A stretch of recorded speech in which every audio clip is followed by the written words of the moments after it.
दोस्तों, आज ये दास्तां है गुजरे दौर की खूबसूरती की मूरत जिन्होंने फिल्मी दुनिया में अपनी मुस्कान का जादू दिखाया। ये भारतीय सिनेमा की वो अभिनेत्री थी जिसने उस दौर में सभी अभिनेताओं के साथ काम किया था और फिल्म निर्माता अभिनेता के साथ राजनेताओं के दिलों को भी जीत लिया था।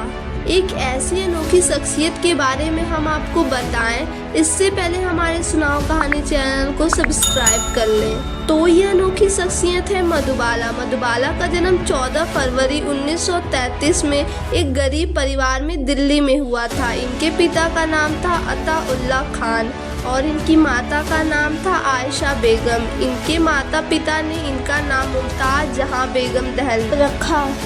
मधुबाला के 11 भाई बहन थे और ये अपने भाई बहन में 5वें नंबर पर थीं। आज़ादी से पहले मधुबाला के पिता पाकिस्तान के पेशावर में एक मिट्टी के बर्तन बनाने वाले व्यापारी के पास काम करते थे। ये उन बर्तनों को बेचने के लिए रावलपिंडी और पंजाब के शहरों में जाया करते थे, लेकिन परिवार को चलाना मुश्किल हो रहा था, जिसके कारण अता उल्ला खान रोजगार की तलाश में पूरे परिवार को लेकर दिल्ली आ गए। एक बार मधुबाला को दिल्ली के आकाशवाणी केंद्र में बच्चों के एक प्रोग्राम निशाना और श्रृंगार में गाने का मौका मिला। इस प्रोग्राम में संगीतकार मदन मोहन के पिता राय बहादुर भी आए हुए थे। राय बहादुर उन दिनों बॉम्बे टॉकीज के जनरल मैनेजर हुआ करते थे। इस प्रोग्राम में उन्होंने बेबी मुमताज यानी मधुबाला को देखा और काफ़ी प्रभावित हुए और उन दिनों बॉम्बे टॉकीज में बसंत फिल्म बनाने की तैयारियां भी चल रही थीं और इस फिल्म में एक छोटी लड़की की तलाश थी और ऐसे में बॉम्बे टॉकीज की मालकिन देविका रानी से मधुबाला को मिलवाया राय बहादुर ने।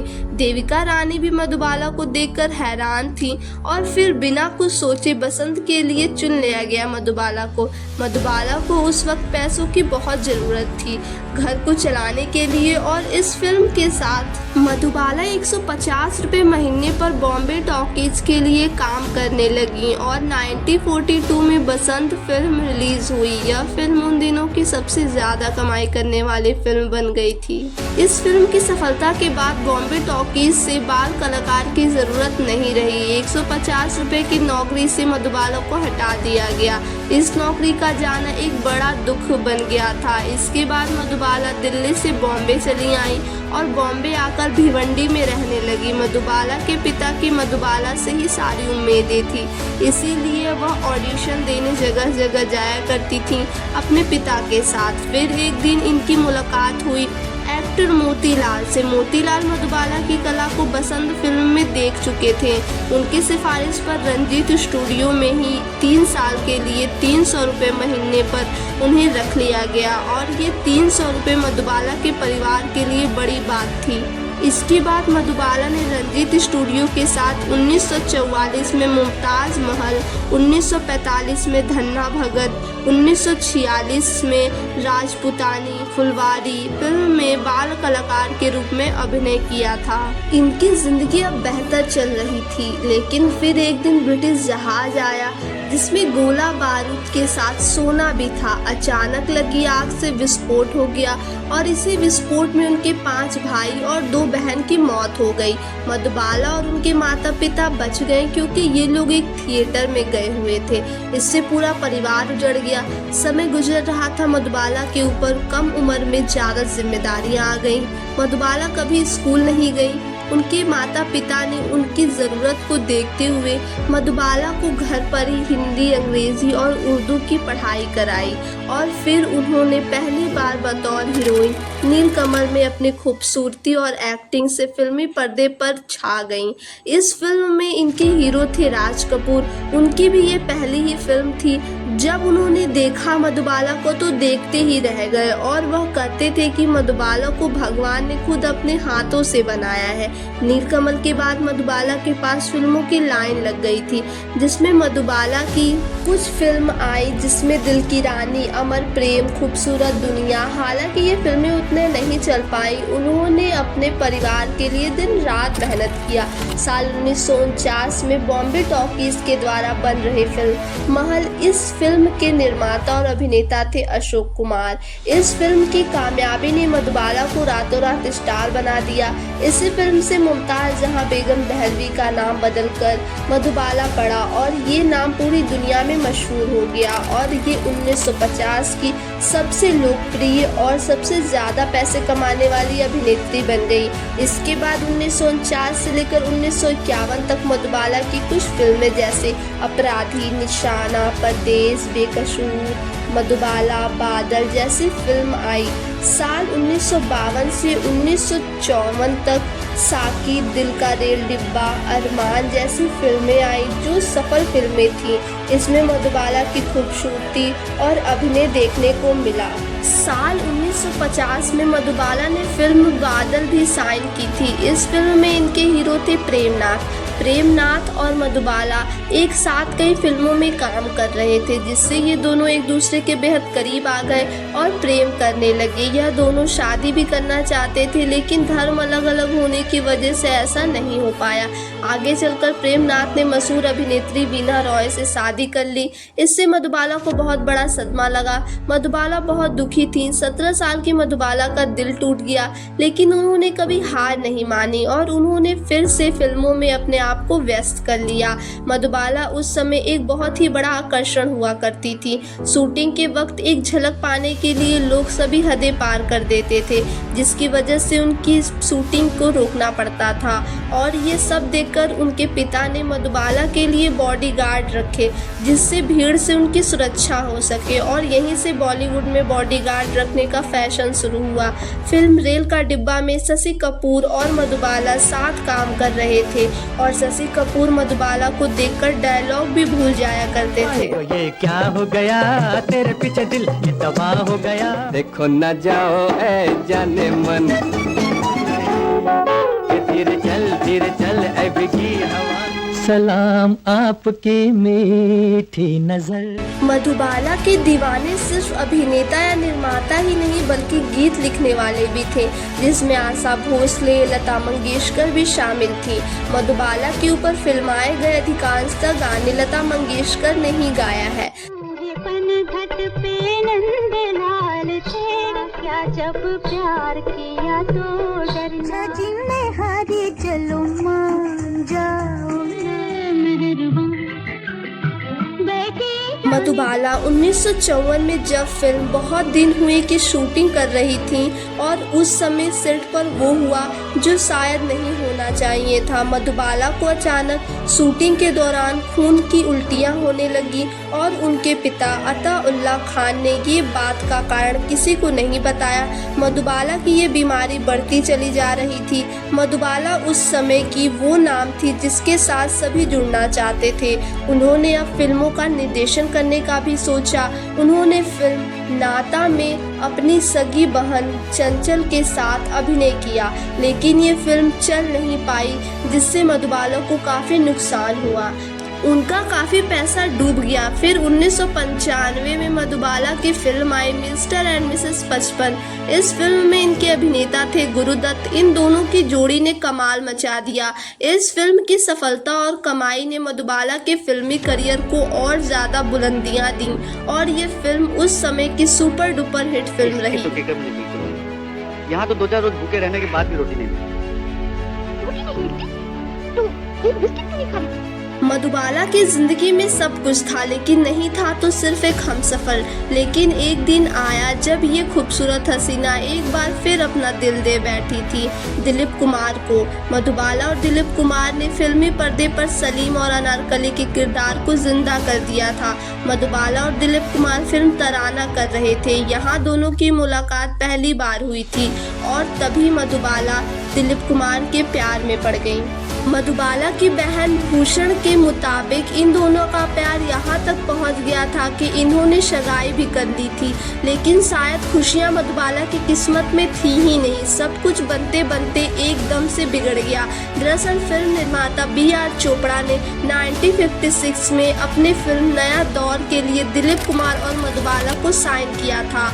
फिल्म की शूटिंग भी शुरू हो गई थी। कुछ दिन की शूटिंग हुई। ये फिल्म भोपाल में फिल्माया जाना था, लेकिन इस फिल्म से मधुबाला के पिता अताउल्लाह खान सहमत नहीं थे, जिसके कारण मधुबाला के पिता और B.R. चोपड़ा के बीच बहस हो गया और उन्होंने मधुबाला को फिल्म से निकाल दिया और दूसरी अभिनेत्री वैजयंती माला को साइन कर लिया। इस पूरे मामले में दिलीप कुमार बी.आर. चोपड़ा के साथ खड़े नजर आए, क्योंकि दिलीप कुमार को लगता था कि अताउल्लाह खान अपनी जिद की वजह से उन्हें बाहर नहीं जाने देना चाहते थे। अताउल्लाह खान सभी फिल्म की शूटिंग के दौरान उनके साथ ही रहा करते थे, इसीलिए दिलीप कुमार बी.आर. चोपड़ा के साथ नजर आए थे। लेकिन कोई ये नहीं जानता था कि मधुबाला बीमार रहने लगी थी और उनके दिल में छेद था, और इस बीमारी को अताउल्लाह खान ने दुनिया और फिल्मी इंडस्ट्री से छुपा कर रखा। आउटडोर शूटिंग करने से उनकी तबीयत बिगड़ सकती थी, इसीलिए अताउल्लाह खान ने मधुबाला को अपने से दूर नहीं होने दिया। इनको ये नाराजगी यहीं तक नहीं रही। अताउल्लाह खान ने फिल्म की शूटिंग को रोकने के लिए कोर्ट में केस कर दिया और बी.आर. चोपड़ा ने भी मधुबाला को फिल्म की साइनिंग अमाउंट के तौर पर दिए 30,000 रुपये वापसी के लिए भी मधुबाला पर केस कर दिया। कोर्ट की कार्यवाही में दिलीप कुमार मधुबाला के साथ नहीं, बी.आर. चोपड़ा के साथ नजर आए, जिसका नतीजा ये हुआ कि अपना कोई आपसी झगड़ा न होते हुए भी दोनों के रास्ते अलग अलग हो गए। मधुबाला ने रिश्ते को बचाने के लिए दिलीप कुमार से कहा कि अगर वह उनके पिता से सॉरी कह दे तो वह मान जाएंगे, लेकिन दिलीप कुमार ने ऐसा नहीं किया और कहा कि अगर वह अपने पिता से सारे संबंध तोड़ देंगी तो वे उनसे निकाह कर लेंगे। इस तरह इन दोनों का रिश्ता टूट गया। मुगल-ए-आजम फिल्म में दोनों ने एक साथ काम किया था, लेकिन असल जिंदगी में दोनों एक दूसरे से बात तक नहीं कर रहे थे। 50 के दशक में मधुबाला की बीमारी का भी पता चल गया था, लेकिन उनकी बीमारी को सबसे इसलिए छुपाया गया था क्योंकि वे उन दिनों कई सारी फिल्मों में लीड रोल कर रही थी, और अगर सबको उनकी बीमारी के बारे में पता चल जाता तो उनका करियर खत्म हो जाता। मुगल-ए-आजम फिल्म के दौरान उनकी तबीयत खराब हो जाया करती थी, लेकिन वे अपने तबीयत को देखते हुए गर्म पानी पिया करती थी। शूटिंग के दौरान मधुबाला के हाथ पैर में असली लोहे की जंजीर डाल दी गई थी, जिससे सीन असली लगे, लेकिन जंजीर के कारण उनके हाथ छिल जाया करते थे। इतनी तकलीफ से गुजर रही थी मधुबाला। इस फिल्म में सलीम अनारकली को तमाचा मारता है, जिसमें दिलीप कुमार ने मधुबाला को असली में एक करारा तमाचा मारा था, जिसे देखकर सभी सेट पर लोग हैरान हो गए थे और मधुबाला भी हैरान थी। 1960 में ये फिल्म रिलीज हुई और सफलता के नए रिकॉर्ड बना दिए। फिर इसके बाद इनकी फिल्म आई बरसात की रात, और ये फिल्म भी हिट रही। 2 सफल हिट फिल्मों ने इनको और सफलता दिलाई। फिर इसके बाद इनकी जिंदगी में आए अभिनेता और गायक किशोर कुमार। फिल्म महलों के ख्वाब से दोनों की मुलाकात हुई, जिसके बाद किशोर कुमार ने मधुबाला के साथ हाफ टिकट, झुमरू, चलती का नाम गाड़ी जैसी कई फिल्मों में साथ काम किया। फिल्म के सेट पर किशोर कुमार मधुबाला को हमेशा हंसाया करते थे। किशोर कुमार मधुबाला के पीछे दीवाने थे और धीरे धीरे मधुबाला को भी इनकी दीवानगी सच्ची लगने लगी थी और इनका रिश्ता मजबूत होने लगा था। भागे से होती रातों में मैं सितारों का तराना, मैं बहारों का रुपया 12 आना मारेगा भैया। ये दोनों एक साथ फिल्म कर रहे थे नॉटी बॉय। फिल्म की कुछ दिनों की शूटिंग के बाद मधुबाला की तबीयत खराब हो गई। डॉक्टर ने उन्हें आराम करने के लिए कह दिया। मधुबाला को अपने ऑपरेशन के लिए लंदन जाना था, लेकिन उससे पहले वे शादी करना चाहती थी। किशोर कुमार को जब इनकी बीमारी के बारे में पता चला तो उन्होंने कोर्ट में ही इनके साथ शादी कर ली। उसके बाद ये दोनों लंदन चले गए, लेकिन वहाँ डॉक्टर ने इलाज के लिए मना कर दिया क्योंकि उनकी बीमारी का इलाज डॉक्टर के पास भी नहीं था, और डॉक्टर ने उन्हें ये बताया कि अब उनके पास ज़्यादा समय नहीं है। इधर मधुबाला घर में ही इलाज करवाया करती थी और उधर किशोर कुमार ने अपने आप को ज़्यादा काम में व्यस्त कर लिया था, जिससे वे मधुबाला को समय न दे पाते थे। लेकिन जब भी वह खाली होते तो वह उनसे ज़रूर मिलने आते थे, लेकिन मधुबाला को उनकी कमी खल रही थी। वह सोचती थी कि पहले किशोर कुमार हल्की सी तबीयत खराब होने पर दौड़े चले आते थे, अब वह घर तक नहीं आते। लेकिन मधुबाला किशोर कुमार के साथ समय बिताना चाहती थी और वहीं किशोर कुमार मधुबाला को उनके घर छोड़ आए और कहा कि मैं अकेले तुम्हारा देखभाल नहीं कर सकता, कभी कभी कभी तुमसे मिलने आ जाया करूँगा। अब मधुबाला बिस्तर पर पड़ गईं और उनकी बहन ने बताया कि बीमारी के बाद उनके शरीर में खून ज़्यादा बनने लगा था, जिससे उनके नाक और मुंह से खून निकला करते थे। डॉक्टर एक्स्ट्रा खून उनके शरीर से निकाला करते थे। अब उनको देखकर ऐसा लग रहा था कि उनके शरीर पर बस हड्डियां हैं। मधुबाला ने अपने अंतिम समय को अपने बिस्तर पर ही गुजारा। मधुबाला अपने आप को आईने में भी नहीं देखना चाहती थी। मधुबाला का दिल और टूट गया जब उन्हें यह पता चला कि दिलीप कुमार ने शादी कर ली है। उनको हर 4 घंटे में ऑक्सीजन लगता था ताकि वे सांस ले सके। 22 फरवरी 1969 दिन शनिवार मधुबाला की तबीयत ज़्यादा खराब हो गई। इनके पिता ने किशोर कुमार को बुला लिया और आखिरी बार मधुबाला ने कहा कि मुझे शांति से मरने दें। और फिर 23 फरवरी 1969 को मधुबाला ने इस दुनिया को अलविदा कह दिया। मधुबाला की आखिरी सांस के समय दिलीप कुमार अपनी फिल्म गोपी की शूटिंग कर रहे थे। जब तक वह मधुबाला तक पहुंचते, उन्हें मुस्लिम संस्कृति के द्वारा दफना दिया गया और फिर दिलीप कुमार उनकी कब्र के पास गए और उनकी आंखों से आंसू बहने लगे। इनकी मौत ने इनके पिता को पूरी तरीके से तोड़कर रख दिया था। लेकिन आपको एक बात बता दें कि जब मधुबाला दिल्ली में रहती थी तो नादान मधुबाला ने एक गुलाब लतीफ़ नाम के एक लड़के को दे दिया था और फिर वो फिल्मों में व्यस्त हो गई और वो लड़का लतीफ़ एक IAS ऑफिसर बन गया था।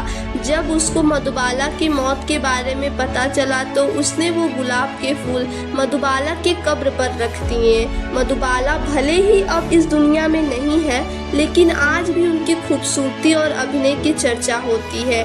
उनसे खूबसूरत कोई अभिनेत्री नहीं है और न ही कभी हो पाएंगी। मधुबाला अनोखी थी। मधुबाला की मृत्यु के बाद उनकी एक फिल्म ज्वाला 1971 में रिलीज हुई, जो रंगीन फिल्म थी। ये मधुबाला की पहली रंगीन फिल्म थी। मधुबाला एक कोहिनूर का हीरा थी।